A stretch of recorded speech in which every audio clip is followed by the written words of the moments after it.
মরুভূমি বলতে যেখানে চোখে ভাসে ধুধু বালুচর, দিশেহারা পথিকের চোখে থাকে পানির খোঁজ, অথচ মরুর বুকে পানি যেন বিভ্রম। কিন্তু এ যেন এক আলাদা চিত্র, যেখানে ঘটেছে বালুর পাহাড় আর সমুদ্রের মিলন।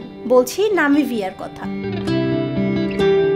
নামিবিয়া আফ্রিকার একটি অনন্য দেশ, যেখানে সমুদ্র এবং মরুভূমি একত্রে অস্তিত্ব লাভ করেছে। দেশটির পশ্চিম প্রান্ত আটলান্টিকা মহাসাগর, আর সেই উপকূল বরাবর বিস্তৃত হয়ে আছে বিশ্বের প্রাচীনতম মরুভূমি নামিব মরুভূমি। এই বৈশিষ্ট্য নামিবিয়াকে পৃথিবীর ভূপ্রাকৃতিক বিস্ময়গুলোর একটি করে তুলেছে।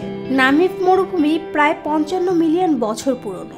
এটি একটি শুষ্ক মরুভূমি যা উজ্জ্বল কমলা লাল বর্ণের। সূর্যোদয় ও সূর্যাস্তের সময় এক অপরূপ দৃশ্য তৈরি করে।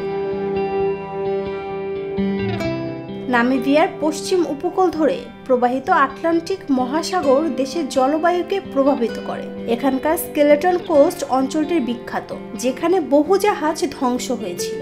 দিনে মরুভূমি তপ্ত থাকলেও রাতে সমুদ্রের পানি বাষ্পীয় হয়ে শীতল আবহাওয়া তৈরি করে, যার ফলে বেশিরভাগ সময় রাতে কুয়াশা দেখা যায়। এর ফলে জাহাজগুলো দিক ভুলে মরুভূমির দিকে আসে এবং শিকার হয় দুর্ঘটনার।